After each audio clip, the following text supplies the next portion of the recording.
Good afternoon, everyone. Today I want to show you the sharing economy. So, what's the sharing economy? Let's see a video together. The word economy can be seen as a bit of a dirty word these days, but add the word sharing and suddenly things seem a little brighter.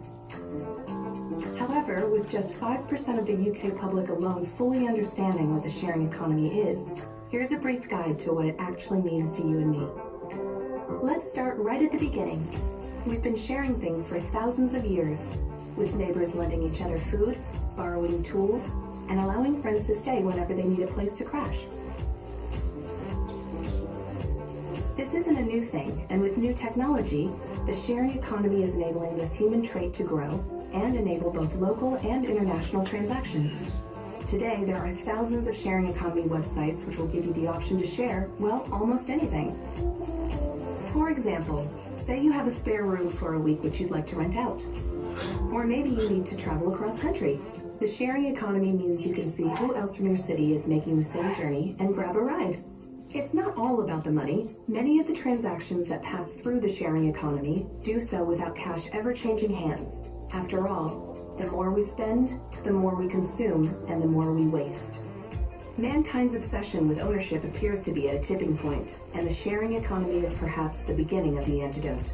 In 2013 alone, the UK benefited from £4.6 billion of savings and earnings from the sharing economy.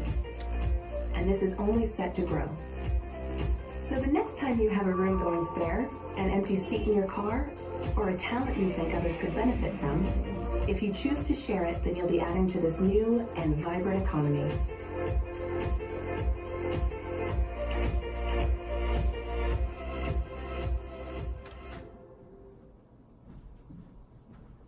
Okay, this is sharing economy. So, first I want to share with you how sharing economy changed our life. So first, let's see some examples. The first is bicycle sharing. Generally speaking, sharing bicycles bring a lot of convenience to us. We don't have to fund parking pills and don't need to handle cars. Parking is always difficult, but we don't need to worry. Scanning QR code and unlock it. They let a lot of office workers say goodbye to the crowd buses and the crowd subway. Reduce the risk of late, save the travel cost, convenient for our short trips. To improve the inconvenience caused by traffic congestion and the pressure of whole transportation system will be greatly improved after long-term planning of have a separate bicycle lanes. However, due to the phenomenon that bicycles can be shared anywhere and can be parked anywhere, it will also become a big problem of urban management. Next one is car sharing. Sharing on time, paying on demand, self-service throughout the process, with borrowing and retaining. When those forwards are combined, they mean that a car is used by different users in different period of time. Short-term use and articulated use are encouraged to improve the efficiency of vehicles in cities. Those mobile phone, computer, and other information means to achieve booking, car rental, return and payment, simple and convenient, rent at any time, written anywhere, and easy to use. Yes. Next one is umbrella sharing. Sharing umbrella is a smart umbrella machine device placed in shopping malls, commercial streets, subway entrances, scenic spots, schools, and other issues with large crowd flow. Users can scan the code of umbrella on the mobile app platform on the device. And they also need to return the umbrella on this device with no one on guard during the whole process. Sharing sunshine umbrella weakens the ownership, emphasizes the use right. Easily scans the code, borrows the umbrella with one key, borrows and returns at any time. Let the adult umbrella play its role of shelter from wind and rain. When pedestrians are in urgent need. If the smart umbrella equipment is rich enough and the layout is reasonable, then users can implement the subway asked to borrow umbrella, the community to return umbrella. This way of borrowing and returning can make the public feel more convenient. And the next one is gym sharing. 24 hours businesses, remote booking, unattended. 24 hours sharing gym got the favor of many fitness lovers recently. This sharing gym is a community center which can accommodate more than one person to exercise in the gym at a time, so as to create fitness social circle. The cabin has PM 2.5 purification system, artificial intelligence fitness coach, wireless project scan, and other facilities. There is a changing room, but no bathroom or sharing room. Users can make their own appointment through the app. From some users who can often work overtime or have irregular hours of work, the 24 hours fitness cabin make their choice of fitness time more flexible. And this kind of sharing gym is community centered, which can accommodate many people to exercise in cabin at a time. As for the gym shelter facilities are not perfect. It is not convenient to change clothes. Privacy is not high. Gym space is limited. Fitness equipment is relatively single. Less choice. There are also problems such as small social circle directly affect the choice of fitness lovers. And the last one is office sharing.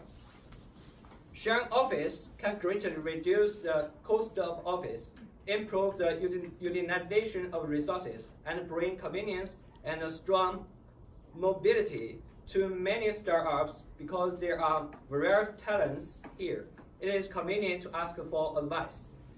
The ability of establish a strong network in a short period of time is conducive to the future development of the company. However, the privacy of the office is not as good as dependent office. So, make a conclusion. There are some positive impacts sharing economy on the society and the negative impacts of the sharing economy.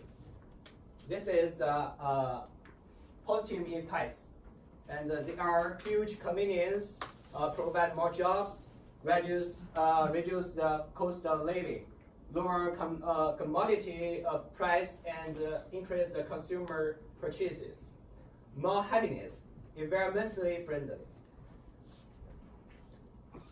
This is the negative impacts of sharing economy on society. Traffic will be affected, the less personal privacy, and the waste due to poor management. Okay, welcome my part to introduce next part. Okay, just now my partner introduced the sharing economy changes our lives, and then I want to give you a little bit more insight into the sharing economy from the angle of economics to see it like externality and monopoly and so on. But you don't worry about it. I want to analyze it in very definitely like an economic teacher. And let me see this image, and this is a platform we can see. In the middle of the seller and the buyer, there is a bilateral market. Also, we can call it two-sided market. For example, the taxation system, when talking about the demand and supply and tax collection in the basic class of economics, we will have similar exercises. The country is a platform, the business is the left side, and the consumer is the right side. And the country wants to receive a certain marginal tax rate, and if you add the tax to the consumer's head, then the merchant will cut the price. If you add the tax to the merchant's head, then the merchant will raise the price because the merchant wants to get more profit and so on.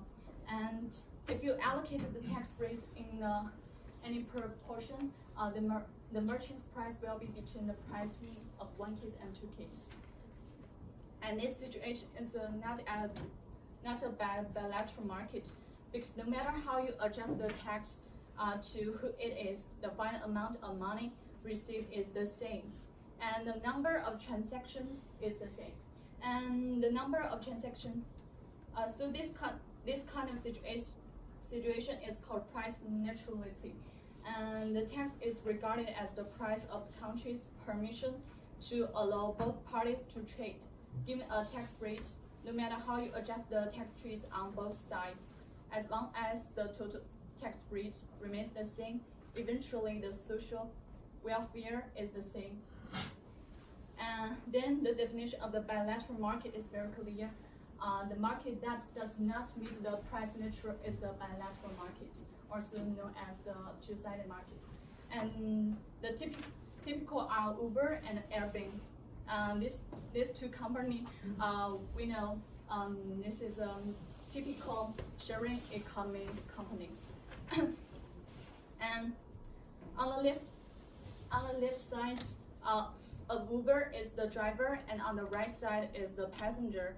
Obviously, whether passengers are willing to pay for Uber and how much to pay depends on the number of drivers, and the driver is willing to pay Uber depending on the number of potential passengers. Both sides have positive externalities to each other. In this case, the price cannot be fixed at random. For example, if the Uber app is downloaded for $10, then the potential passengers of Uber will be reduced a lot, and the driver does not have much motivation to register the Uber. But if this $10 is added to the driver, obviously the impact on the driver will be much smaller. There will be a large passengers. In order to make money, the driver is like to buy these teas and endure the overcharged $10.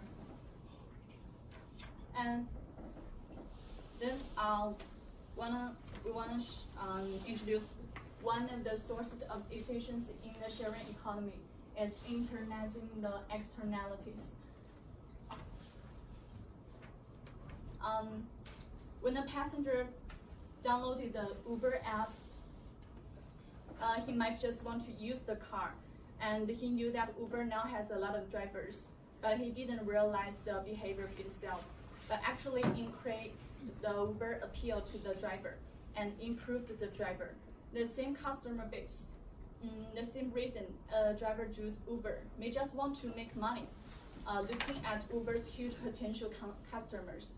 But the driver is also difficult to consider their own journey, so Uber becomes more for passengers attractive.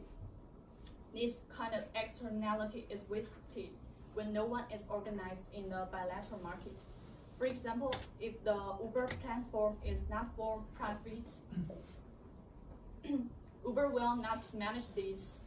It will require passengers and drivers to pay a certain amount of money, because each person's participation will add a little cost to maintenance of the server. Many passengers are unwilling to pay this fee because of their price sensitivity. Therefore, the number of passengers is small and the attraction to drivers is not great.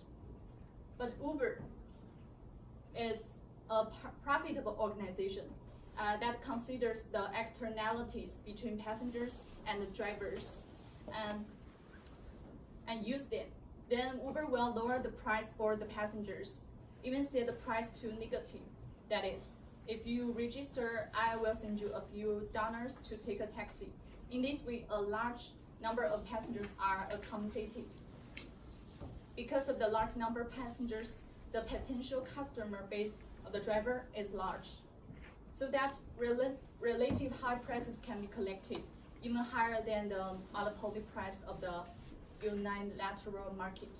But the overall social welfare can be higher than the social welfare when non-profit organizations operate. This is also a major feature of the bilateral market. In some cases, there will be a monopoly in the bilateral market that is better than competition, because the monopoly enterprise can fully internalize the externality, and a competitive enterprise cannot take the other side to subsidize the other side because of competitive pressure. As a result, only partial internalization of externalities can be achieved. The company operates better than non-profit organizations. Okay, then our next partner will introduce the current and future state of the sharing economy. I will talk about current and future state of sharing economy from USA, from American, because it got developed more here, but you probably got involved in sharing economy. So first, I will introduce with some numbers.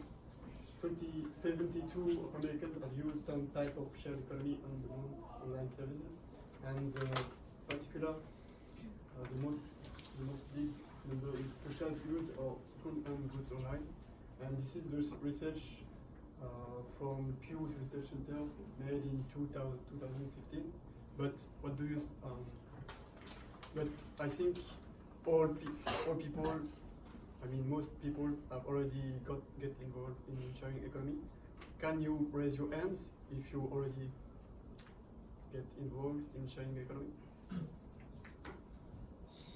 Also, so you guys never used sharing economy?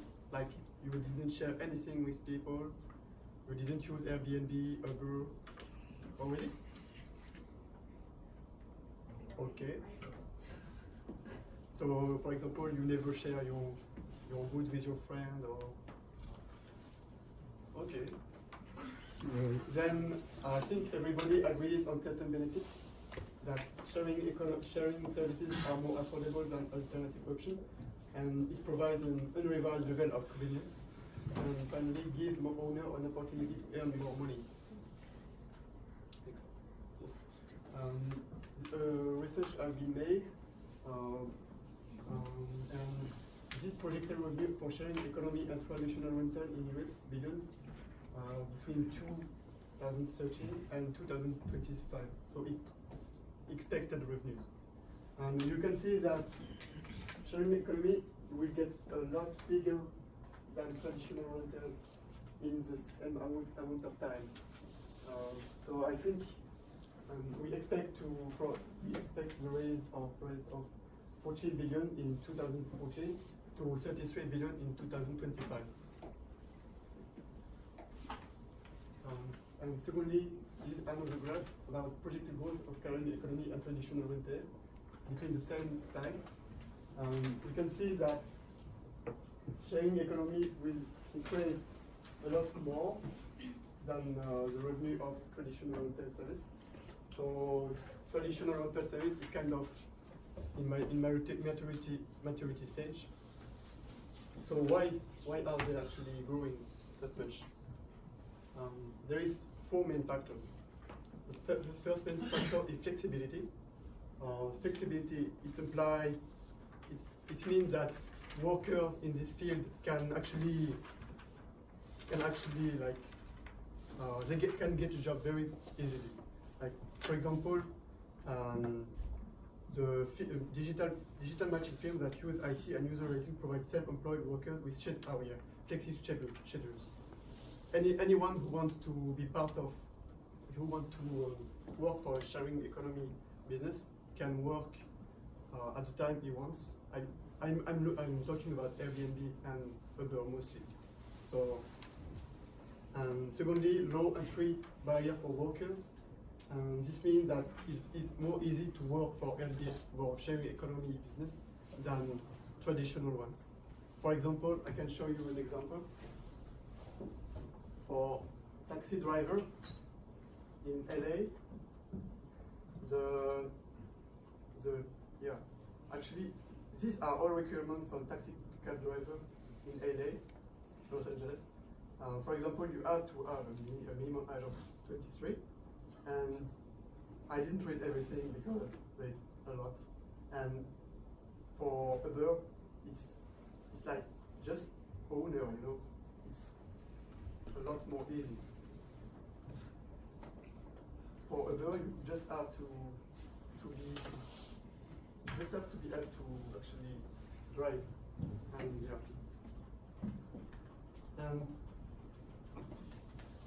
And thirdly, the price is more affordable, of course.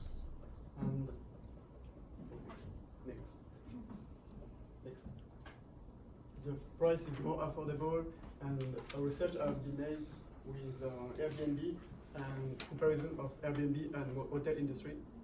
And this is research in 2016, 2017. So it's actually recent, and you can see that in most of cities, most of attractive cities, Airbnb is more cheaper.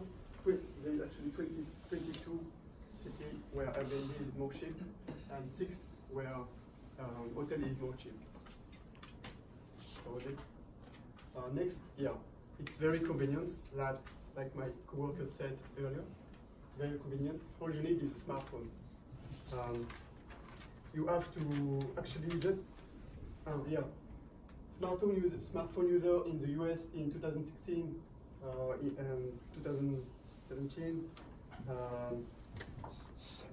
We can count them. There are actually about 207 million in 2016, and smartphone now account for 80% of the mobile market. Digital technology now enable sharing by lowering transaction. Now the sharing economy allows the community to share the resource by choice rather than necessity. So it's not considered that the core demographic for both of these platforms is 64 years old, and the economy, the market is mostly in this threshold age. So yeah, that's all we wanted to say.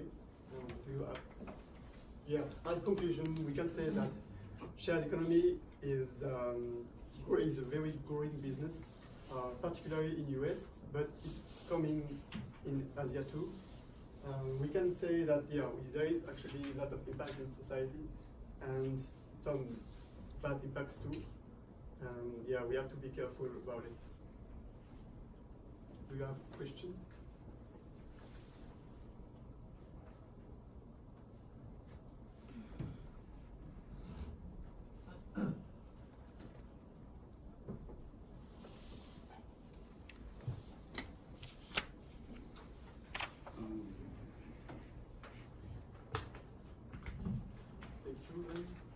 Questions, guys?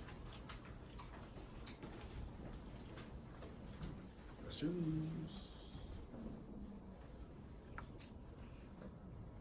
I just want to explain. Actually, sharing economy is everywhere, and just one product, one good. It just using by one people. That can be called monopoly. And if you look at some company, maybe in some country, for example in China, maybe the oil company, it is monopoly company, this kind of. And if more consumers use a product or a good, and some people give the cost and another people don't give the cost. This can be called sharing economy solution.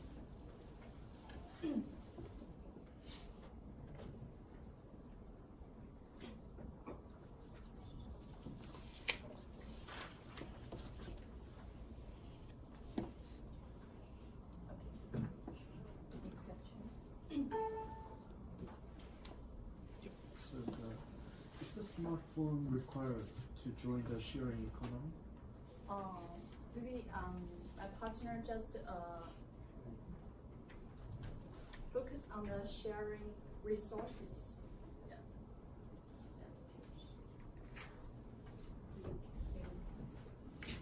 So does that mean the participants need to have a smartphone? No. It depends on the business actually. But for Airbnb and other, that's what we mostly study. And you have to actually have a smartphone. But most of nowadays, 85%, 90% have 90% people have smartphones.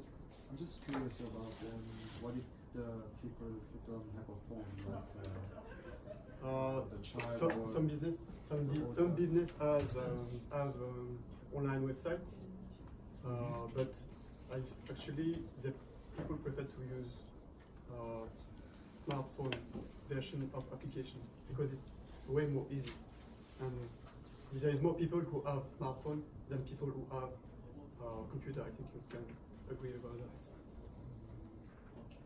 Thank you. Yes. With some of these like shared products, like the bicycles or the umbrellas or cars, I mean, obviously there are some advantages because like you can use a car when you need it, but you don't have to buy a car, and you don't have the maintenance and you know all the licensing and all those things. But all of those things have to be returned to a specific location at a certain time. So I mean, unless it's like close to home and you're going to the store and coming right back home. There is GPS. GPS included. So people of the company. Right, but you can't just rent it and then take it anywhere and leave it at that point. You have to take it back to a specific location. But most of the case, if you don't do this, you will get bad reputation, and the reputation is the most important thing in this business. Right, I'm focused on the convenience of it, or the lack of convenience of you can't just drive it home and park. You've got to drive it home and unload whatever you've bought and then take it back to somewhere else, and then you still have to get home again. But you don't have a car, so how do you get home? Maybe you just need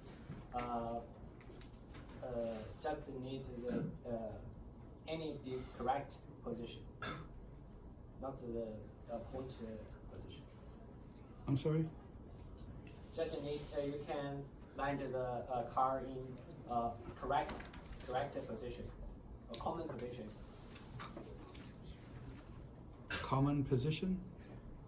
It means that there is, in US at least, there is a lot of area there is actually points where you can borrow.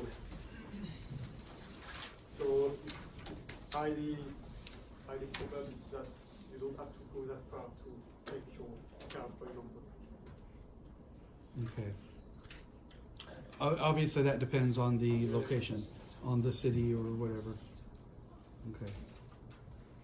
I guess to me that would be one of the disadvantages. Would be like even with something as simple as an umbrella. Yeah, you need it when you go out, but then do you have to go back to that place later to return it?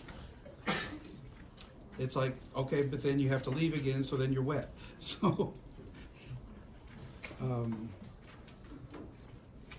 think for the case of umbrella, Those products are spotty, some places, not only just. I think they are smart enough to position good enough with their product. For example, close to Gangnam, for example, maybe like business, close to business, maybe close to population where there is more people. So, for example, I borrow an umbrella like in Gangnam because I work in Gangnam, right? So the next day I can just make it showing. I mean,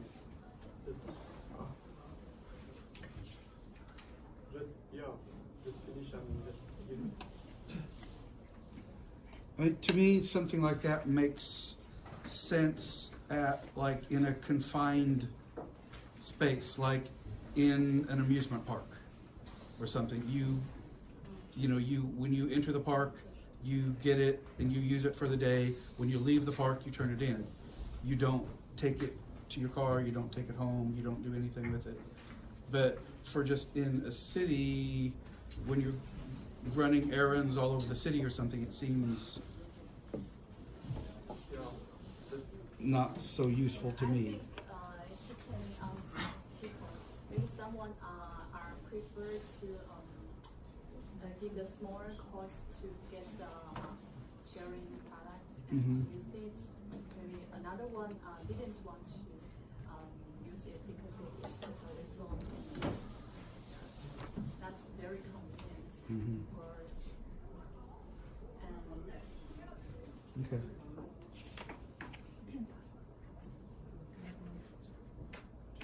Okay, thank you. Any other questions? Us, thank you.